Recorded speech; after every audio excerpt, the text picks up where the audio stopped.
Hi, everyone. It's Amy Valdivia, and this is the Divorce Podcast, the baby of the Divorce Lending Association, where we are here to highlight our members, our professional partners, and all those involved in the divorce that we are working with, what they actually do to help those divorcing homeowners that we're taking care of, and hopefully to help you, those looking for assistance in the very future. Today, I'm excited to have Cristina Espiritu. Yay! She is with Sparkvation Consulting. What does all that mean? She's a business evaluations expert, and she's going to tell us all about it. She's here to explain what she does and how she impacts a divorce, and we're so grateful for her time today. Thank you so much for being with me. Thank you, Amy. I'm glad to be here. Good afternoon. Please share with everyone, first of all, what exactly is Sparkvation Consulting? How you got about doing this to begin with? What made you decide to do this? And tell me a little bit about your background.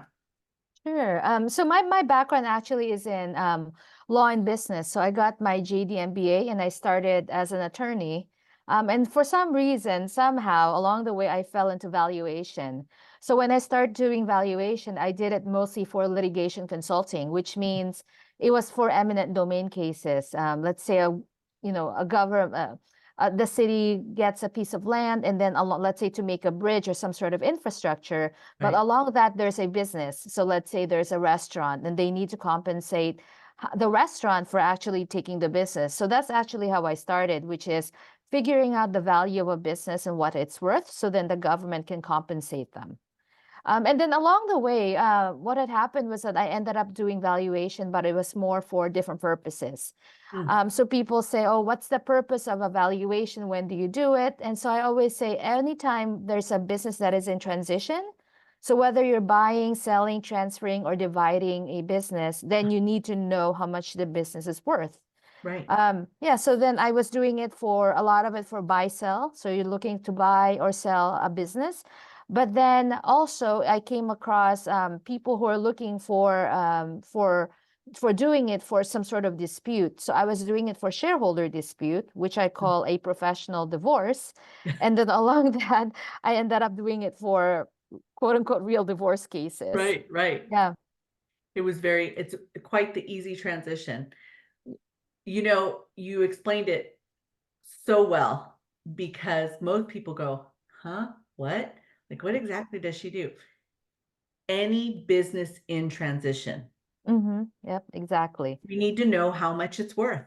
And Yep, theoretically, in a divorce, it's not only income, it's an asset. right. Absolutely. And we need to know how much what the value is of that so we can properly segregate it on the in the settlement agreement. Yeah, and I can give you an example of the first one that I had done, and this one really stuck out to me because a lot, I would say 90% of the cases that I had done before this, it's always the husband who owns the business. Mm, So it's always the husband, and then they're splitting it, and so the wife is never the business owner. And then typically in a divorce case, if you're the owner and you want to pay out, you want to pay out and split the business is worth zero, right? mm. Whereas the other part, the business is worth 100 million, whatever it is. So Right. it's always this big range. But what really stuck out to me with the first valuation I had done regarding divorce was that the wife was the one who owned the business and she owned a whole bunch of therapy clinics. And then the husband worked in the business, but he didn't have any percentage interest. And so aside from valuing the business, we had to carve out the piece of the business that is attributable to her goodwill. So usually if it's a business, if it's a divorce case, you have a business, let's say it's worth 1 million, then it's 50-50, right? Okay, it's 500 and 500 in the simplest terms. But then with this case, since the woman who's the owner, her name is associated with the business, it ended up that the piece of the business attributable to her is a little bit more than what was attributable to the husband. So that was the one that's interesting with this case. And then since then, I've done a lot of valuations for dispute cases. And, a lot of them are plain vanilla. A lot of them have a little bit of, nuance to it. And then sometimes they hire me for both parties, and sometimes they hire their own. So it just really depends on the situation, and then how friendly both parties are. Right. Of course, amicable is the big buzzword, right? We want to have Yes. a pleasant, happy, amicable divorce if necessarily, Yep. hopefully. Exactly. Let's go back a few steps. By the way, fellow Bruin, Oh, yeah. go UCLA, go. Um, so you're in college and you decide you want to be an attorney. Mhm. Why and how did that come about? And then what made you decide to go into the law practice that you were in? How did you even get there to begin with? It's interesting because I when I was in college at UCLA, I wanted to be a therapist actually. So I said I wanted to be a psychologist, and then Mm. I ended up interning for one, and I said I can't do this. So, but then I realized it's not because it's just the practice, it's just the person I was interning for, honestly. And so then after and then you may know this, but at UCLA they have programs that you can go to DC and do a lot of internships and such. So I did two. I did one for the USDA, and then I did one for the Department of Transportation, and then I worked for the Office of the General Counsel. And so Mm. honestly, I was there maybe a month, and I said I should just go to law school. You were Never bit by thought. the bug. Yeah, never really thought about going at all. And I said, "Oh, I can do this." So I said, "Let me go." And I applied and I got in. So then maybe and then I took the LSAT and everything. So 6 months later, I was in law school. I was at Penn State. Oh So my yeah. And then when I was there, I said, but all I wanted to do was I really wanted to start my own business. But God. when you're getting your MBA, you really can't go directly, and you can't directly go to an MBA. They needed they needed you to have some work experience, but I Right. just didn't want to. So I ended up like, oh, you know what? Well, I'm getting my JD. I'm just gonna get my MBA on the side. And so that's how I ended up doing both of them at the same Uh, time. Yeah. because you had So nothing else to do. yeah, like exactly. People are like, how did you do that? I'm like, when you're in the mindset of I'm already here, and I said, you know what, if I'm doing things, because I was doing my JD classes in the mornings, and then I was doing the MBA classes at night and during the summer. Oh my So gosh. I know, it's crazy, but I thought that if I had done and waited, I would never had gone Right. back to school at all. Did you Yeah. sleep during that time at all? It was a big blur, so I'm pretty sure I didn't. I think that's what's going. I know. Well, so you say that you were in your bio a serial entrepreneur.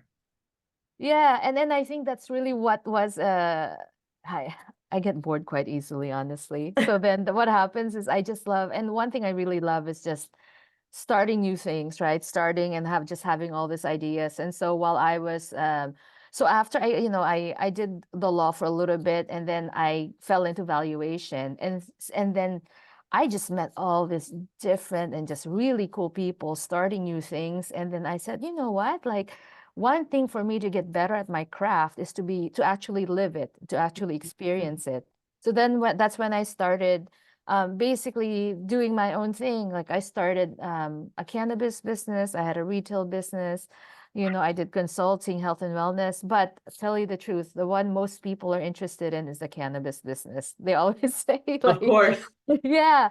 And then because of that, I used it as a springboard for me to do valuation of cannabis businesses. So now I do a lot of dispensaries, grow facilities. And it's one way for me to really talk about it and kind of learn the buzzwords and then talk their lingo. So Wow, you're everywhere. You're just in a little bit of all things. I mean, you and I are connected for divorce purposes, but my goodness, you could take care of people in all areas of their life, especially when it comes to the business. yeah, absolutely. And then one of the things, for example, for divorce, right? When you're doing divorce, it's just splitting it. And then a lot of times people will say, okay, well, what do I do with it? Some people will say, okay, we want to continue the business. And then others will most likely a lot of times they'll say, okay, I want to go and value the business, but then we want to sell it. So then after that, we can help, my team and I, we can also help with whatever they want to do in the back end. So I have someone that I partner up with if they wanted to go and sell, and then so we help facilitate the sell. So that's really for divorce. But then when we're doing something for sale, a lot of times people will say, okay, I want to figure out how much the value is right now, but I want to sell it in 5 years. So then what do I do in order to maximize the value so I can sell it in 5 years? So then that way what we do is we provide a pathway in order to get them to like a maximization of value if they want to exit in the near future. So now in a divorce situation, if Mhm. a mediator or an attorney calls you and says, okay, we need your expertise here. Mhm. Do they give you the background? For example, yes, what's the value because we are going to sell it, so we need to be able to split the asset? Or do they say, look, I'm representing the spouse one who intends to keep the business, and out of this business, we're going to generate some income for spouse two. Or spouse two is going to keep it, and what does this particular person need to do to, we need to figure out an equalization. Do they give you that background so that way you can make the correct evaluation? Well, they give me a lot of the background, but with regards to what they want to do with the business, because a lot of times they're unsure. So Mm, for me, my goal is just to provide an objective value of the business at this point based on the historicals, based on the projections. And if, for example, something about their decision affects the projections, then yeah, that is yeah, crucial, right? So for example, if they say, we have this business, but then we really don't want to continue it. So we want to sell it like in a fire sale. We want to sell it by next month. So then the value will be different because then right. the business is not a quote unquote going concern.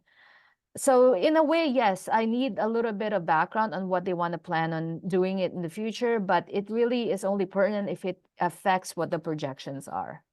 And there's no skewing it, because in my mind I'm Yeah. thinking, well, if they're calling you and they're saying, oh, we want it to be valued very low. Well, Yes, yeah, exactly. Yeah. we have to be fair. Hmm. Yeah, Okay. exactly. Because a lot of times, they say, okay, I'm representing the husband Yes. and whatever it is, right? And he's the business owner, or I'm representing the wife and she wants to buy him out or something like that, right? So, but what I say is that everything that I do, I have to make sure, because I'm used to valuations where I have to go and stand by and argue against the IRS or the Securities and Exchange Commission, or have to go and it has to go through some audit review. So then Mm, I have to make sure I have to justify every single assumption that I make. And so if it doesn't make sense to me, it wouldn't make sense to anyone else. And so I can't justify it. So I always say right. I want to make it fair for both parties, right? Because people will question it. It doesn't matter whether it's a judge or the other Yeah. attorney, right? Yeah. So you have to Now, make sure it stands. we've had, as a result of the pandemic, we saw a large number of new businesses Mm-hmm. born. I mean, the pandemic, people had to reinvent themselves. We also saw a very large push toward the nonprofit world. Mm-hmm. People found, I have a new path. I want to create a nonprofit, and this happens to be my business and my source of income. Now they're going through a divorce. Speak to that. How do you treat a nonprofit? Yeah, see, the I don't see nonprofits very often because the way Okay. that their tax is different. Yes. And then also the way that, yeah, the way when with nonprofits, right, at the end, you cannot make a profit. Right. So then how do you value it when the Exactly. basis of your value is actually the revenues that you're generating? So I honestly like with the nonprofits, and the thing is, like, I think with nonprofits, also the way that you transfer it is different. It's not like you can just go and sell it, right? So Right. yeah, so that one, yeah, I haven't really encountered anyone that that deals with nonprofits and they want to split it, quote unquote. Yeah, Right. mostly businesses. It's just true business. And let Yeah. me ask you this. You're based in Southern California, Mhm. but you do this nationwide. Yeah, I even do it internationally. So Oh. Yeah, so for example, I would say about 30 to 40% of my business has some sort of international component to it. Okay. Yeah, so one of the ones that I valued recently that was pretty fun was a restaurant that is based in Aruba. And you know what? I never got to go to Aruba because it just didn't work out. However, that would have been an awesome perk to it. But yeah, Right. so this is the interesting thing. It's just things are so, especially with the pandemic, right? People just, with Zoom, you can talk to anyone. But this was a restaurant that is based in Aruba, but it was run by Dutch owners, but they want to sell it specifically to an American buyer. And you say, why an American buyer, right? Because the owners are really adamant about leaving it as a legacy. So they have a specific plan for it. They want to make sure that it lasts longer than, than what than they're intending, and they want to make sure that it also is franchised. So that was their biggest dream, is that they wanted to be franchised, and they felt that an American buyer would be the best profile to be That's able to take interesting. it. Yeah, right. Right. Yeah, so it's very interesting because then so then they got me, an like a US based valuation expert, and then they also got a business broker that's based in New York. So it's just really interesting because when business owners have been, this is their baby, right? Right. And so they Yeah. say, "Oh, I want to leave my baby in these hands." Yes. And so yeah, so And you have it's to make very sure that interesting. it's prepped and ready to go for the new owner, the new parent. Yeah, exactly. Yep. So that was a very interesting one. And then, I've done a lot in, Canada and Europe. And also it's also because like some of the companies that I represented were international. So they had an international subsidiary, or they may have had or they may be like one of them was based in Canada, but then they bought an American company. And so then you had to deal with also the culture, right? So what Mhm. happens is they had to, Right. downsize their workforce and all that stuff. So, but yeah, so these are very interesting to me because it doesn't matter, honestly, like where they're located. The theories of business are the same. Obviously, like some factors change it. The economic factors, the Right. political factors, but at the core, businesses are businesses. The profit and loss and a balance sheet at the core. Yeah, exactly. Yeah, Which, absolutely. so before I get to my next question, actually, I've got a couple. I've got a Mm. lot of questions for you. Walk me through that process. I come to you and I need a business valuation. Tell me what that looks like, your process on your end. What are you asking of me? What are the steps you take? Is it an in-person meeting? Are we meeting on Zoom? Tell me what that looks like. Sure. Yeah, so basically, well, usually I get a lot of referrals. So they'll say, an attorney will say, "Hey, you know what? I have a couple, they're divorcing, they have a business." And so I talk to them first. And first I make sure that they need a valuation. Because a Mm, lot of times you may not need a full one. So you may need just, a simple valuation, you may need a complicated one. So first I try to gauge the scope, and then because I don't want to give them what they don't need. right. Right. So I start with that one, and then based on that, I say, okay, let's say they agree to engage me. And so in cases of a divorce, it will say, okay, well, are you both engaging me, or is one person engaging me?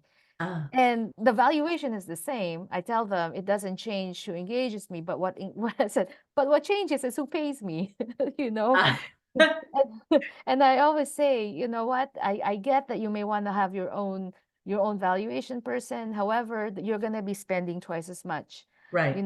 So with me, I'm gonna make sure that what I get is fair for both of you, which is what I always do because I'm used to the idea of fairness, first of Mhm. all, and second, that it has to be justified, right? It's gonna be reviewed somehow.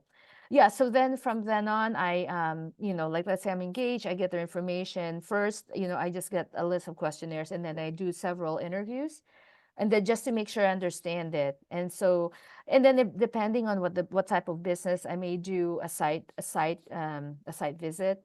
And then I'll work through the valuation. I get a lot of financials. I get a lot of things about their operations. I may talk to certain people on their team. So, for example, if it's mostly a tech or a biotech, I may need to know the assumptions behind their projections. So I may need to talk to an engineer or whoever their marketing department is.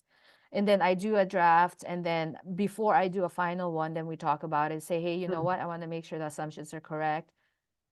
Let me know. Is there some things that I changed? Is there right. some things that I missed? Yeah, and Make then sure we everything's decide. addressed that they want. Yeah, exactly. Yep. So now in that particular case, okay, I'm painting a picture here. You've got Mhm, a married couple. They're getting ready to go through divorce. They know a business valuation is definitely necessary. And mhm, they're both coming to you. So mhm. they're both paying their portion. Give me a heads up advice. They're about to go down this journey. What would you suggest? Okay, well, I'm gonna give you this because this one was very fresh. This only happened, I would say, about 3 months ago. So then I have this couple, and then they both agreed to, to do one valuation, but then their projections are so different from each other. Oh, Kind of like what I said before, we're like, no, we're not making any money at all. I'm like, oh, then why do you even have this business, right, to begin yes. with? Whereas Yeah, the other one's like, oh no, we're gonna make this much amount. And I go, wow, where did these new like consumers came from, right? right. So yeah, so then I say, okay, well, now you have, and just to give you a bit of background, so I actually, because of my work in dispute resolution, I figured that I needed some background on mediation. So Mhm. over during COVID, I got a mediation certification, which kind of helped me with a little bit of the buzzwords and stuff like that. So Right, with these ones, I was able to use a little bit of it. And so I said, okay, you're basically on A and the other one's on Z. So if I said, think about this, if I present it to you, or if I present it to a judge, do you think a judge will agree on this? Because literally the value is, I think it's like 500,000 and 5 million. I said, and normally I would take both projections somehow, or I would do a range, right? right. So because when it makes sense, maybe when it's within maybe 20% of each other, but now when it's this farther apart. So I said, you either have to I said you either have to agree on something, right? You have to work on it together. And I say, Mhm. if this is the last thing you're gonna be working on, please so be it, because I think this is important. This is money in your pocket. So I said, like maybe set aside whatever it is and try to work on it. If you can't Right. work on it, then have your accounts work on it, but somehow just try to find some sort of common ground. And so in this case, they actually did. So they were able to, but because what happened was that they haven't really spoken so long, and it Mm, was a long time that right. they really just needed a third party facilitator to say, okay, do you really think it's this? Do you really think it's that? So I think a lot of times it's just really looking back and saying, okay, if you're looking at this from an objective point of view and you're thinking, because this is objective, right? They're numbers. Right, right, So I right. said, if you're thinking and like not even thinking about emotions, like what would you give me? And then that kind of puts them in a perspective of say, okay, yeah, you're right. Maybe it's not this, it's not that, but it was really tough because it's hard to when you've been in this situation. Obviously they've come to this point because they haven't been getting along, so to kind of to give them a perspective where for about a couple hours, let's work on this one and then let's set aside emotions. I mean, it's really tough, but yes, but it worked out in the end. So Are they supplying tax returns, profit and loss, balance sheet, things like that? yes. Are you doing additional research online? Oh yeah, so basically the things that come from them are stuff from the business, right? So a lot of the stuff is input from them, and then the valuation is a whole bunch of resource and like research on the political work, the economy, industry, political risks and stuff like that. So because then you have to develop a lot of assumptions in Right. order to come up with a value. But yeah, a lot of the financials, anything to do the business, it comes from them. But what happens is it's really a lot of the projections that are, I would say, it's how can you predict, right? The Of course. projections. Yeah, so then I have him look at the historicals. And so when you're objective, you can look at the Mm, historicals and say, okay, yeah, it makes sense. You're at 1 million. Yes, maybe next year, maybe it's a 5% increase, so it's this. But then sometimes when you kind of when you are so close to it and then emotions are involved, then you either say, oh no, next year we're gonna close up, or next year Right. we're gonna get like a contract from Walmart. So it's really a matter of just kind of stepping back and working with them, and then letting them know that this is something that should be logical and should be devoid of emotions. So Devoid of emotions for I would sure. say so as much as possible, right? So In my world, it's, the home. It's the Mhm. value of the home. And, you know, people have heard me who've worked with me in the past, and we've talked about this, the Christmas tree in that same window, and this big, beautiful home, and this is our palace, and such, versus, oh no, we can't go there, or Mhm. why would we even bother to live over around the corner down the street? Well, maybe because Mm, that's where you really afford, right? yeah. For the listeners out there, what's the difference? You only take care of business valuation, no property. I don't do real property, so I do intangible property. So aside from the business, I also value intangible assets, like if they have a trademark that they want to Okay. split, or a technology or a patent, stuff like that. Yeah. So for the listeners out there, those who may not understand what either of us just said, Mhm. explain the difference between a real property valuation versus those intangibles. Sure. So, for example, real property are things that are tangible. It's a home, mostly it's either commercial or residential, or it could be a piece of art or jewelry, because they have people who are really, which I would love to do, like people who can work with jewelry all day and appraise them, right? So people who appraise things that can be touched. Yeah, they're tangible. So things that I do are it's things that you can't touch and you can't see, so that have value. So business, and then anything that has to do with a business, it could be a patent. So for example, if one of the spouses is an inventor and they had developed a patent, and then the patent had gone up in value and they need to know how much it's worth. So I can also value a patent or a trademark, or let's say your spouse happens to own Coca-Cola trademark or a portion thereof, right? And so Uh-huh. there's value in that one, or customer relationships. Yeah, so anything and technology. So anything that you can't see, yeah, Right, up right. intangible. Mhm. Who's your number one referral partner? So for divorce cases, it's Yeah. actually divorce attorneys, and then divorce attorneys, CPAs, and then financial advisors. So anyone that looks at people, like Yes. that deals with money. Yeah. Now, in a divorce, there are so many different hands in the pot. People often think, oh, well, I just got the attorney handles it all. No, what they don't know is what's happening behind the scenes with all of us supporting the attorneys. I understand my point of view of the divorce team and everybody involved. Tell me what your thought process is. The most important reason why a couple should have a very strong divorce team surrounding them. Yeah. Well, first let me back up, because people understand that, okay, a divorce team is accounts, you're maybe a business valuation expert, all these, right? But one of the one like I had gone to a presentation at DTP, and this woman, what she does is that she preps, let's say a couple, right? They've decided they're gonna be divorcing. What she does is she preps them in order to work with advisors. And I thought this was so invaluable, because a lot of times they'll go to you or me or whoever, an attorney, but they're really not in the mindset of talking to any one of us, Right, because they're still processing all that stuff. And so what this woman does is that she really puts him in a frame of mind, and she'll say, okay, are you ready to talk to these people in your team? And so she preps them emotional wise, and then puts them in the right frame of mind so that they're actually clear. And then and then they don't spend the money on billable hours, right? Like, it makes them more efficient once they actually can speak to the divorce team. So I think a lot of times, before when we're forming a divorce team, like, we have to think about the emotions involved first, right? right. And make sure that they're in the right frame of mind in order to talk to everyone else, because it can be overwhelming. So, And you mentioned that earlier when you talked about your initial intake.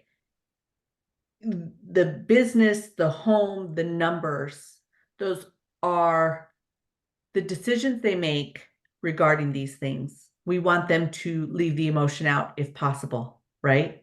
yeah, We don't want them to make that emotional knee-jerk reaction and that's going to impact them post-divorce negatively, right? yeah, exactly. So let's talk about that. You'd also talked about billable hours. Their initial consultation with you, is there a fee for that? No, so usually, if I get a referral, I'll talk to them and then I'll suggest, okay, do you need, yeah, like, do you need if their business is small enough, I said, maybe you don't need a valuation, because it's going to cost this much. I said, so maybe you can just figure out, an easy way to have some sort of range. So yeah, Right. consultation is free. And then typically what I do is like the actual report or the analysis, it's a set fee. And then after that, if I have to go and testify, then there will be billable hours. But Right. providing the report is just a one-time fee. It's a set fee. How often do you think that have you measured over the course of a year? Are you brought into court? Oh, honestly, I would say very rarely. And I'm gonna say maybe it's because of um the way like when I do evaluation, I want to make sure that it's fair for both parties. Ah, Which I would say, because I was a trained attorney, you're always advocating for one side or the other, right, right? So this is a different frame of mind, because I would say you're advocating for both, and I say I always advocate for what is most reasonable, because one of the things I don't want them to do is to come back and say this doesn't make sense, or there's always some sort of, I think there's, you have to I have to approach it with a sense of fairness to both parties. So yeah, but I've never, yeah, and then maybe the attorneys that also refer me, it seems like maybe they're also in the right frame of mind, that frame of mind where it's, we want it to be friendly and amicable, and we just right. want to get through the process as fast as possible. Yeah. Earlier, you spoke of a recent case within the last Mhm. few months. Tell us the most memorable case that truly has shaped your business, the way you Mhm. approach your business, and illustrate it so the listeners can truly see how you work with them and what you do. So I think maybe I would go back to the first one I've ever done that is in the realm of a divorce case, right? The one the and I can tell you a little bit of history about this, because it's so amazing, and also kind of speaks to my sense of women empowerment. So Mm, yeah, so this was the case where the woman was the one who owned the business. And so what she ended up doing, so I did a valuation of her business, and then we came up with a price. And then she ended up buying out her husband, right? Or ex-husband. So then years later, um, I valued it again because someone wanted to buy her business. And mm, I ended up, yeah, so let's say she bought her business, she bought out her husband at 1 million, right? Let's say, oh, or I believe at that point, let's say the business was worth 1 million. So she bought out her husband, the husband shares. And I kid you not, like maybe 5 years later, it was 10 times as much as she had paid for it. Yes. So oh, it was, and so, and part of me goes, you go girl, right? So like I was so excited for her, because yes. yeah, and I remember when she first started, and then, I said, you know what? I said, I'm just valuing your business. I'm just saying this is how much it is. Whatever you do later on, if you want to, because he was working in the business too. If you wanted to have retain him as an employee, you want to buy him out, you want to keep him, whatever it Right. is, right? It's your choice. So then, but then I said, you know what? But if I'm gonna give you just my honest opinion, because I've seen a lot of like the trend in this business, um this one, I said, I've seen the multiples, I've seen how it's gone up. I said, maybe, I can see I can't really, like, I said I can see an increase in the value later on. And Right. this avenue or this industry is very acquisitive, which means there are big parties or big companies that are looking to acquire smaller ones. So I said, so with that said, you do your thing, right? Whatever feels Right. right to you. So, So do you and pull she out she did. Do you pull out the crystal ball and hold it up? I do my tarot cards, right? And I go, ding, ding. But there's always trends, right? And then I think it's like when you look, I look at a lot of trend reports, and Right. then I look at but also because for valuation, but I'm just curious in general. So there actually is one report called Trend Hunter, which I used to look at for years because it gives you Uh, the trend that people see. For example, AI, they've uh-huh. not they predicted it, right? But it's kind of one of the trends, like all these, like even consumer packaged goods and the trends and stuff like that. It's really, really interesting. So but a lot of times it's kind of like, you don't have a crystal ball, but I always say, like, if like this one is a therapist, right? So they have they do some a very specific thing about therapy, and I go, okay, just based on the news right now and all these things that are going on, just in society in general, I'm pretty sure that, this is a need that's going to continue on in the future. Hmm. Hmm. So a lot of it is really common sense. So, but yeah, It's I was so happy about that because I'm like, yeah, yeah, yeah, you go. good for her, Yeah, right? exactly. Yeah. It is a safe comment, safe Hmm. to say what you write in your valuation Hmm. impacts lives today and in the future. Yeah, absolutely. Yeah. One of the things we talk about at the Divorce Lending Association is empowering divorcing homeowners to make the most informed decisions Yeah. through that divorce. I presume you approach your business that way. Yeah, absolutely. Yeah. It's about empowering, and the information you provide can yield this person Hmm. 10 times the income that they started with, and Yeah. actually allow them to maybe start their new life or continue their life positively, own a home in the future or what have you. There's all sorts of different things. It's Hmm. it's amazing. It's amazing because I don't think most individuals realize the service that you provide and where you fit in that in the puzzle pieces of a divorce. Should somebody contact you the minute they know they're going to have a divorce and they're a business owner? When would you suggest they come talk to you?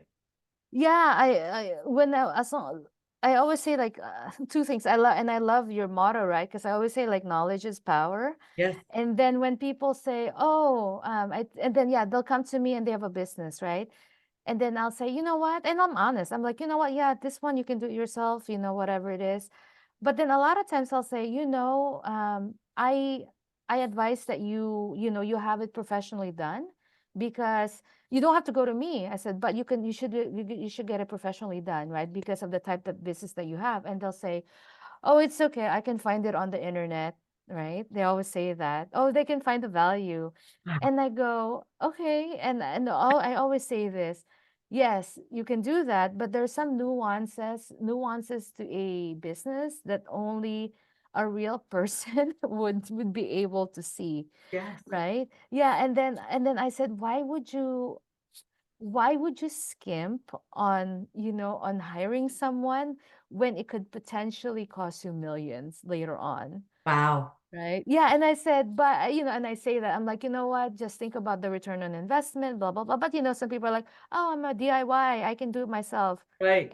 And if they can do it themselves, I tell them, yes, you should they definitely do it yourself, because this is a very, very, typical business. You can probably, like, let's say if it's, I'm saying, let's say it's like a restaurant that's, this, and it's very typical and standard. Yes, you can probably go to a broker or whatever it is and then get a multiple. But if it's something specialized about this or different about your business, I said, please spend the money, not with Right. me, but with someone else, Someone. right? Yes. Yes, exactly.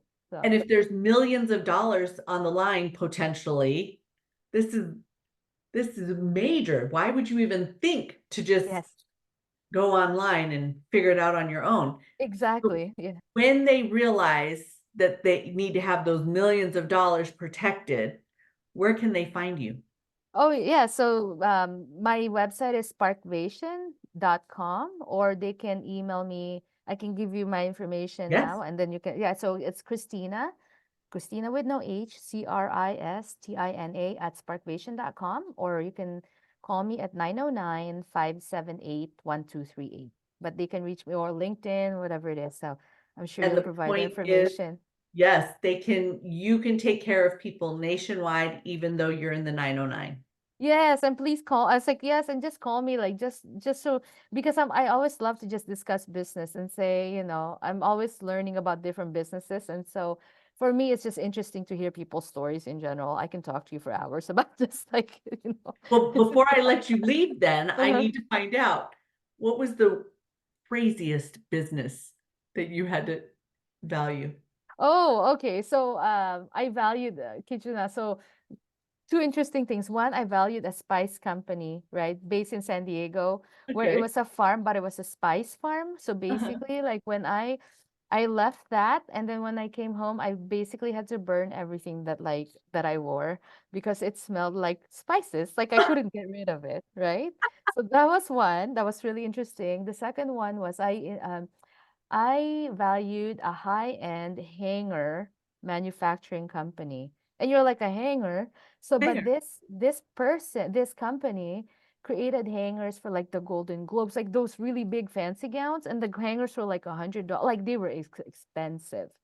Oh my God. So, so yeah, so I ended up going to this manufacturing facility. I go, wow, I have never seen so many hangers in my entire life. Like, it was These hangers would be able to hold one of those gowns. yes, and the gowns were like, let's say if it's like a gown by, Madonna or something with Right. something special. So you need like, if it's a $10,000 gown, you can afford a $200 hanger. So that was really cool, by the way. Just seeing that was really cool. So Well, okay, when you left the facility, did you take any gifts? oh yeah, they were like, oh no, but they gave me the cheap hanger, so it's fine. Like I didn't have like, gowns or anything. So I just The plastic dry cleaner. yeah, exactly. They gave me like some wire. I was like, I don't care. I said, just give me the quantity, like it's fine. Well, we can only wish, right? We'll go window shopping together. Look at that hanger. Oh, I know. After that, honestly, my perspective of hangers have changed. I said, wow, I said, this is really awesome. But that's one thing I love my job because I see so many things. I'm like, oh, I've never really thought about that.